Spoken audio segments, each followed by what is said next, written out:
That's a clip from the new movie Peterloo, which is out this weekend. I'm very happy to say I'm with the writer and director Mike Leigh. How are you, Mike? Hiya, how are you? I'm good. I've just come out of the screening of your movie. I thought it was very powerful. I've got to say also that it's the first premiere, I think, outside of London for the BFI London Film Festival, which was recently too. Absolutely, yeah. How did that go? It was great. It was a very inspired thing for the London Film Festival to do. And there we were in Manchester, and there's no question but that back on the day in 1819, when the Peterloo Massacre happened, people going to that great democracy meeting, which they thought was going to be a peaceful day out, would have passed, if not right by the spot where home is, the cinema in Manchester, but on the spot. And when it all kicked off and chaos ensued, they'd have run away again right over that spot. So it was something very kind of moving to be there in Manchester, right on top of where it all happened. It's very poignant, isn't it? It seems really fitting that it should be there, the premiere. It's great. Can't think of anything else, anywhere else. Yeah. You briefly touched on the story. It is, of course, based on true story back in 1819. Can you give us an outline and what you were trying to achieve from the movie too? Well, I mean, in the first place, the job in making the film was to not just show the event on the day itself, but to show all, as you've seen, all the factions and different arguments leading up to it, the aspirations and hopes of the people that wanted the vote, who wanted to be heard, who wanted a better way of life, working folk, and the suppressing magistrates, the politicians, the monarchy, the authorities, and the hard hand that they dealt people. And all of that seemed a good thing to explore in a film. And once we started to prepare the film, which was about 4.5 years ago, wow, it became increasingly relevant on a daily basis. Completely obvious on a daily basis how relevant it actually was turning out to be. I was thinking that when I was watching the film, because I kept thinking, this is really timely. I mean, obviously you've spent a long time making the movie, yeah, but it feels really timely now, what with people being very angry about government decisions. Absolutely. And people suffering those decisions Absolutely. too. And also it's a very good time, 1819, that time to be very cinematic too, because it was almost like I could smell that period coming through the screen too, because you've got the fabulous architecture, you've got the costumes. Yeah, I mean, well, that's hopefully, I would wish to do, I would aspire to do that with any film I made, you know. I mean, there's no, it's interesting you say that because, we know, and I never like to slag off anybody by name, but my colleagues, my fellow filmmakers, but there are plenty of period films. When the mics are down, maybe. Well, no. Well, no. The important thing is that there are period films which you don't really believe in.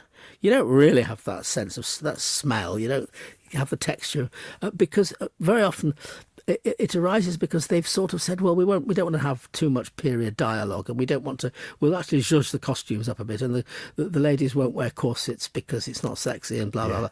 And of course, the result is that the cumulative effect is it doesn't feel very real, and you can't actually smell it, as you say. Yeah, obviously that is down to your cast as well, who are always chosen perfectly. I think you obviously play a big part in that. I play a complete part in it, and we are blessed here in the UK with fantastic character actors, brilliant. And when I say character actors, I mean something quite specific.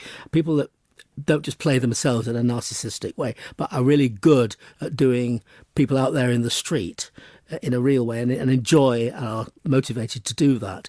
Intelligent actors that really can. I mean, on Peterloo, people really got stuck into the research as well as the acting. Really brought all kinds of stuff to the table. And you can see that in their expressions too, which I think, a lot of times I think lines that actors use is very important, but also visually to see people's expressions. So you can really believe in a character. Great. Good. I wanted to ask you about Maxine Peake, because I've heard a rumour that she approached you when she heard that you were making this. Yes, I mean, I think that this is no big deal. We'd already worked together before we knew each other, and she simply, when she knew I was doing it, she dropped me a postcard saying, can I be in it? So I immediately phoned her up and said yes. It's as straightforward as that. Do you get that very often? Well, lots of people say they'd like to be in it, yeah. But in her particular case, I mean, anyone that knows what Maxine Peake is about, can see that it's a no-brainer when you make a film about the Peterloo Massacre. Apart from anything else, she's a distinguished and talented northern actress, working class actress, but also she's involved with the Peterloo movement. She's up there every year reciting the Mask of Anarchy and stuff. But what she brings to something like this is more than just acting. So she got it. No brainer, got to have her in it. Really. It's quite a long movie, about 2.5 hours. Obviously, I think you need that width. Yes, I don't think that's particularly long, but there you go. But the closing 30 minutes, because it's so powerful, it's a very ambitious piece visually, because you've got to depict, I don't know how many people it was, but you've got men, women and children that were there in the final 30 minutes, and you've got horses. It feels like it would be a bit of a headache to actually direct. Was it quite difficult? Well, the truth of the matter is that unlike novelists and painters, we film directors don't make films by ourselves. Teamwork, and a great team of people, both creative people and organisational type people, all pulling together and making it happen and liberating us to be able to make it spontaneous and real.